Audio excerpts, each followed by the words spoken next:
Hey, everybody, and welcome to another edition of the Feral Life podcast. Today, we're going to be chatting to none other than Jonas Draws. You may have seen Jonas's art around. It is the biggest thing in the surfing art world at the moment. So I'm pretty excited to be speaking to Jonas. He's going to be joining us all the way down in Australia. Bear with him, it's very early in the morning there, pretty late in the evening here, but I'm sure it's going to be a great conversation anyway. So, here we go. Welcome, Jonas, to the show. It's awesome to have you, man. No problems. Fun to chat. Look, dude, you got to understand how many fans you have here in South Africa. Everybody has been talking about the fact that we're going to be having a chat with you. So I just want you to know from South Africa, you got a huge fan base. We're super excited to have you on the show. Thanks very much for taking time out to have a chat to us. Love to hear that. So, Jonas, tell us a little bit more about yourself. Originally from Sweden, I understand, but you're now in Australia. Am I correct? Yeah, I grew up in suburbs in Stockholm. And then, I went to school there, had my first jobs there with my parents and brother and sister. And then moved out here 2002 to the Gold Coast. And the reason I moved was probably like, part of the big reason was I wanted to surf. So before that, after high school, when I sort of discovered surfing when I was like 15, because there's not really, there's a really cool surf scene in Sweden, but it's growing up there, like it wasn't something I was thinking about. So I discovered, because I went on a English course trip to one of the Channel Islands of England called Guernsey. Yes, I know. And you could do, after class, you could sign up to like surf lessons. Okay, that's interesting. Yeah, and then there was like this classic surf dude came with a Defender full of surfboards that pick you up. And I was just kind of just thought everything about it was so cool. I don't know, when you just love something straight away. Mm. So that's kind of how the interest started, and then we started to surf in Sweden, where it's like really sort of short period, crappy wind swells mostly. So you essentially go surfing when it's like onshore and bad. That's like, yay, it's surf. So let's go. But I shouldn't talk it down too much, because it's like there's actually really good waves too, and there's like a really cool kind of course in there now that sort of have discovered a lot of spots. And if you're like really on it, like you can get like a couple of hours of sort of bliss. Yeah. It's like one guy that's like just came out with a movie that's sort of been hunting sort of slabs there actually. And so really the original love for surfing was sort of, the hook was your love of surfing in Guernsey, of all places in the world. That's where I kind of started, I think. And then so after high school we started to take bigger trips, go down Portugal and Spain and France and stuff like that. And then when it was time to sort of, I don't know, my friend that I did all those trips with, his parents said that he has to go to university, and they found a university in Australia where he can surf. So he was like, okay. And then I thought that sounded great, so I joined in. So that's kind of how you ended up in Australia, right? Yeah, I studied there on the Gold Coast, which is, the waves are really good. Yeah. For the most part of the year. So, and then, but now since a couple of years, I'm in a place called Freshwater on Northern Beaches, just north of Manly, which is a really cool spot too. And it's more of a, I guess, really local sort of nice village atmosphere. There's like the bar and a couple of cafes and really cool surf store called Keel Surf. Cool. And then you can walk to the surf and everything. So it's really local and nice. That's very cool, man. I mean, it sounds like a super laid back, chilled lifestyle. But I'd like to find out a little bit more about the boards you ride. Do you ride logs, 20s? What's your surf craft? I ride a longboard. I have a 9.6 and a couple of mid-lengths. And I pretty much don't ride shortboards. I think, not that you have to talk about the reason, okay. But look, dude, you're welcome to talk about your reasons for not riding shortboards. That's up to you. I always had a lot of fun with big boards.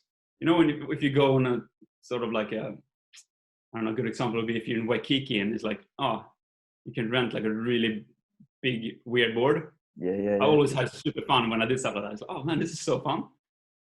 So then I think I just, started sort of bigger and bigger boards really. Yeah, it's quite funny actually. I was also one of those kids who grew up in the sort of the 90s era of surfing, and we had thrusters, like performance boards, and that's what we had to learn to surf on, which was probably one of the most difficult boards to learn to ride. But now, I mean, it's so cool to have 20s and logs, and actually much more sort of easier craft to be able to learn to surf. So, and way more fun, whilst going through that process.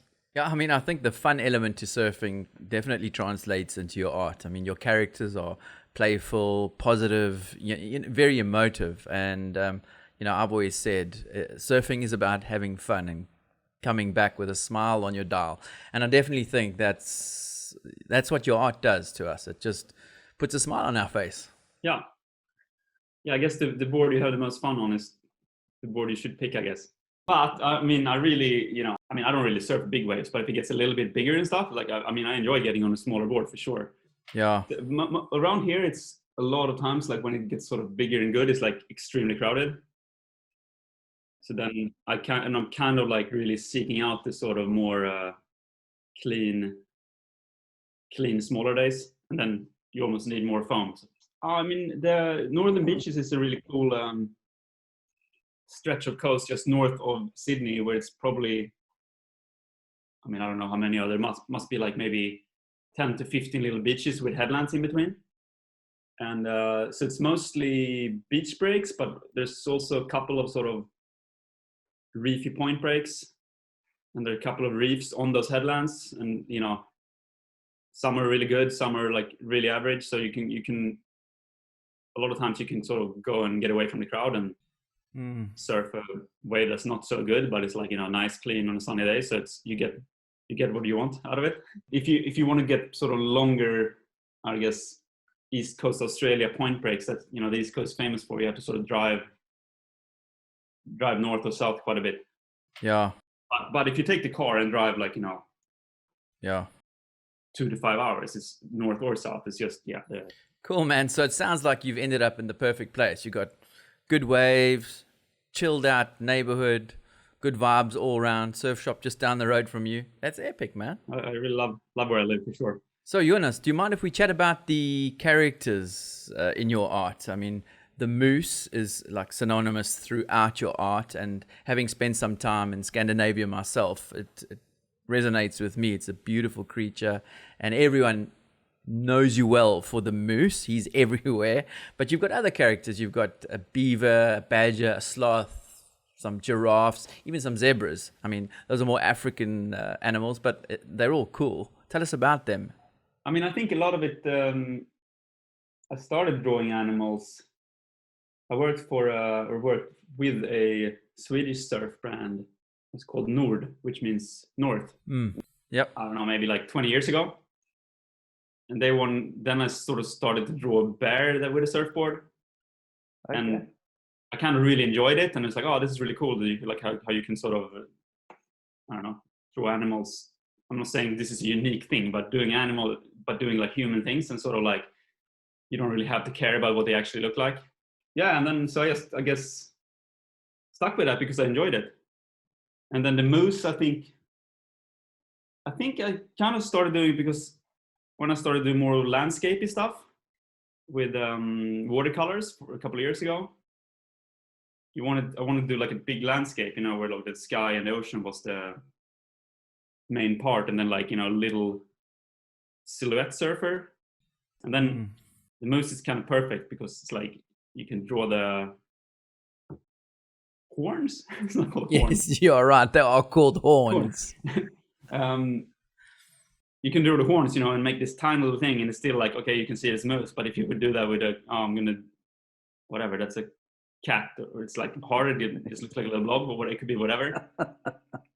Yeah. And then I, when I was working on this clothing project that I'm doing in Japan, it was kind of like, oh, you need a logo, and it's like I always kind of like made up little logos for different projects as random stuff. But then I sort of like picked that, the moose head sort of thing for the logo, and I think since then I kind of stuck in. Now I really like that character. Well, I think the moose embodies who you are. I mean, it's quintessentially Swedish, and it's a yeah for people from an exotic location or sort of equatorial. It's quite a mystical creature, which is what makes it cool. Which is what makes your art cool. Yeah, and I mean where I grew up, that you saw. So our house was kind of 5 minutes walk from this massive forest where I grew up doing a bunch of different sports. Like I did orienteering and mountain biking and cross country skiing in winter and all this stuff. And you saw a lot of moose, you know, like really close. Yeah. Like not every week, but you know, Yeah. probably every month you saw a moose. So it's like something feels like home a little bit. Look, I think the moose, we've just touched on it, but the moose for us, especially here in Africa, is like a mythical creature. I mean, we've got lions and elephants and I nearly said tigers, but we don't have them. But yeah, so for us down here in South Africa, that moose is, well, it's such a symbol and we love him. Okay, cool. Yeah. Yeah, sometimes I feel like I wonder if I should just, you know, I don't know. Not that it matters if people are over it or not, because I enjoy doing it, but it's like, is there something wrong with me? I just keep drawing this moose. You know what I mean? Like, it's like, am I incapable of doing something else? So you big on the surfing art scene globally, but you know, I wanted to know, do you have any mentors, any influences that have kind of like pushed you in this direction? Not sort of growing up, I think, because I wasn't even kind of aware of surfing or surf art scene really, but I mean, off the top of my head, I mean, there's a bunch, obviously. Like, you can't say like, oh, I'm not inspired by anyone, because it's like, I think I'm inspired by things I see all the time. Yeah. There's not really anything. I get more inspired by photographers and kind of artists outside of, I guess, the surf world. But there's a lot of really cool stuff. Like I'm good friends with. I've been to this art show in Japan a couple of times called Green Room, where they invited a bunch of fun people there. And I mean, I'm kind of inspired by all those guys. It's like, you know, it's really cool to meet people that, you know, are obsessed with things like I'm obsessed with drawing moose, but just like, you know, their thing. And you know, it's like, you know, they all inspire me, but I wouldn't say I have someone particular like that's like the guy. Okay, that's interesting. But you know, you just get on the beach and you might see like, oh wow, that's really cool how the clouds lighting up, and you might see some funky dude on a bicycle, you know, with big beard flowing in the wind or whatever, stuff like that. Yeah, I mean, it's interesting that you draw inspiration from everyday life things. It definitely translates into your art, I can say that, and we can see how you are influenced just by sort of common things around you. We have to know this, but what's your favorite medium to work with? I know you do a lot with watercolors, and they're absolutely beautiful, but maybe give us some insight into that. It actually started with I didn't do much watercolor at all, but when I was back home visiting my parents, my mom took me to there's a really famous Swedish. He's probably really Swedish as well, actually. What I was going to say is he's really famous Swedish. He probably is Swedish, given that he is from Sweden. Really famous Swedish, very Swedish artist. But his name is Lars Lerin. He's kind of like a very well known in watercolor scene, and he does like really cool, you know, big landscapes on massive pieces of paper. So she took me there, and that I think that was like sort of like, oh wow, I'm gonna have to try that. Yeah. And then I sort of started fiddling around with it, and then it's like there's something super enjoyable with it, because it's actually quite quick, you know, because it's like, and you can't go back. So it's like, if it doesn't work, it doesn't work, and if it came out good, it's like, oh wow, that was like, you know, from start to finish in maybe like 2 hours or something. And then you're like done. Whereas like if you sit with like ink pens, and you know, it could be like something you work on for weeks. I have to agree with you there. So it's not the same. I don't know. It's really nice to finish something really quickly, and it's like, oh wow, that came out, or it didn't, and then I guess you move on. Yeah. Plus, I think with watercolor, something that's almost the coolest part is like, I don't know if this is just happens. I think it happens to really good watercolor people too. Like, you know, masters, but so I mean the colors sort of do its thing, when you mix them on the paper, and then when it dries, because it's paper, it's water, and it's like pigment, and it's like mixes. So it creates things that you couldn't have dreamed up. Yeah. By itself, kind of like, I mean, you can like, oh, I think this is gonna happen, but like sometimes it mixes like in a particular way. There's like, whoa, that's like so cool, and it's like I made it, but it's like I didn't really. It was just like how. I mean, that's the beauty of watercolor and that unpredictability. I've watched you paint, and there's only a certain amount of manipulation you can do with your brush strokes. Yeah. And then the art kind of, the paint takes on a life of its own. It's like those northern lights behind you, the Aureolus borealis. I hope I pronounced that correctly, but it's uncontrolled art. And that's exactly what watercolor is. It kind of takes on a life of its own. Yeah, I mean, thank you. I mean, it's really enjoyable too when you do it and you don't have like a brief from someone, like, it's just you just do it for fun, really, because then you can sort of just start with mixing paint, like, let the paints do its thing without sort of have planned what the rest is going to be, which is really cool, because then you're not restricted. It's like, oh, I wish that was like down. Instead of you just like, well, then I do this, and if that happens, I do this, which is so nice way to get into the flow of it, I think. So if the surf's not good, and let's face it, when the surf's good, we're all surfing, but if it's not good, how many hours per day do you spend on your art, would you say? I mean, it's a mix of, because it's like I guess my business and my art, it's like, it's very, let's say 50-50 of like, everyday stuff that everyone does, like email and all that stuff. And so, I mean, I've probably spend the full, I think if I'm in the painting mode, I probably spend maybe 5 hours painting. Okay, that's interesting. Maybe more sometimes, but some days I try to paint or work on something sort of to draw every day. Sure.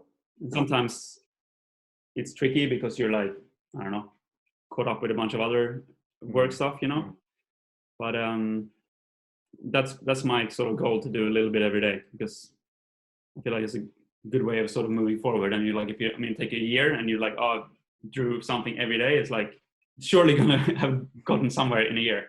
I mean, you've got an impressive client portfolio. You've worked with some big names out there. Patagonia stands out for me, Reef, H&M. I mean, super cool brands to work with. Which of those stands out for you the most, that you've enjoyed working with the most? I mean, I think the coolest sort of brand is kind of Patagonia that I worked with, because it's like a brand, when I grew up, it's really into sort of skiing and like outdoor stuff through my parents and my brother, and Patagonia was kind of like, the Patagonia, what do you call it, catalog. It's kind of like, wow, it's like, because of cool images. And so to actually work with them on a sort of freelance basis is really cool, or is really cool. So that's probably sort of, I think that felt like an achievement for sure. Look, the Patagonia story is an amazing one, where they've come from, and their whole ethos and everything to do with sort of how they're pushing their product into the market. Yeah, and I like how they're obviously a commercial brand, and if you're commercial, you have to sort of make an impact. But I feel like they're doing a good job in sort of minimizing it and using marketing money to do the right thing. So if you're going to do business, I think they're doing it in a good way for sure. You have quite a connection with Japan. I mean, how did that happen? How did that come to be? My first introduction was I got invited to the Green Room Festival, which is every year in a place called Yokohama, which is just outside of Tokyo on the water. And wait, was that the first? Yeah, I think so. Yeah. So then I went there, and it's I really love Japan. I love like pretty much everything about it. It's such a cool culture, and the food, and I don't know. Yeah, I love going there. And so I got involved that way, and then I met a with the clothing and stuff I do there, I do like a project that's like kind of license based through a licensee business partner. Okay. His name is Shinji, and he lives in he's a Japanese guy who lives in Huntington Beach. And I randomly met him at a meeting in when I was over in the US. He's an older guy, he's like 70, and he used to bring over surf brands from California to Japan in the sort of surfing boom in the 80s. So he brought over a bunch of stuff then, and so he had a lot of experience in that. And then his life took it this whole other direction, did a bunch of other stuff, became a chiropractor, and I don't know, just did a bunch of other stuff. But then he's kind of helping me doing that. So he's hooked up with all this, manufacturer and distributors and stuff over there. So I work closely with them, which has been really, really super fun to like see that culture. I definitely think there's a correlation with your characters and the playfulness and sort of your graphic style that resonates with the Japanese people. Yeah, I know. I kind of realized that after a while. I think I didn't really. Yeah, I don't think I got that straight away. But I think you're right for sure. Tell me, are all your family still in Sweden, or have you got some of them in Australia with you? Mom and dad and my sister lives in Stockholm, so close to where I grew up. My brother lives in Paris. Okay, that's interesting. Yeah, he lived all over Europe, but about to move to the mountains instead, which I really want him to do. So let's chat about the feral artboard that you've very kindly designed for us. We are super stoked to have you on board as one of the collaborative artists. Classic Jonas design. When Ant and I sort of opened the file and saw what we did, we were just like, this is epic. This is classic Jonas design style. We love it, man. Yeah, I think we define it because it looks like he builds really beautiful boards. I can imagine it. The colors would pop real nice. And the color, is that like a salmon pink? It's not a purple. It's not a red. It's kind of somewhere in between. Yeah, I guess almost. Yeah. I mean, I think the colors looked a little bit, because that was like a screen resolution size I sent through. I think the colors of the real file are going to be a bit more poppy. So just to explain what the Feral Life artboard series is that we've collaborated with designers and artists around the world who will create a once-off design artboard. That artboard will then be auctioned, and a portion of the proceeds will be given to Life and Mateus, two guys that work for us who live below the bread line, and it's just going to help them. We've all been through a tough time the past few months, so it's a cool initiative to have going. It's even cooler to have big artists like Jonas Clausen or Jonas Draws on board. So what we're going to be doing is we're also going to be taking some video footage of the process, putting this out in our social media platforms. And if you enjoy Jonas Draws' art, please give him a follow on his Instagram page and make sure that you follow the whole process. It's going to be happening in early 2021. This is also going to be an opportunity for you to own this once-off piece of art by Jonas Draws. You can bid on the board, and if you're the lucky winner, this board can be yours. So please keep an eye out and get involved. And it's up to you what you do with that board if you win it. You can either stick it up on your wall, you can surf it. It's totally up to you. I know what I would do with that board. I'd stick it up on my wall. I wouldn't surf it. What would you do with it, Jonas? I'd probably be curious to surf that shape too, though, because it looks like a nice board. Yeah, well, you've had a bit of input as to the shape of the board. It's a mid-length. You surf retrocraft yourself, 20s, mid-lengths, so you've had some input in terms of the design, not only the design, but also the shape of the board. You've been chatting to Anton about it, which is really cool. Cool, yeah. No, it looks going to be good, I think. Jonas Clausen, Jonas Draws, we just want to say huge thanks for buying out some time, having a couple of coffees with us. Have an awesome day. It's been great chatting to you. And yeah, if you don't already follow Jonas, I don't know what rock you've been living under, but please go and do that. We're going to put all the links down below. Follow him, tag him, love him. Jonas, thanks so much. It's been great talking to you, dude. Sounds good. Cheers. Bye.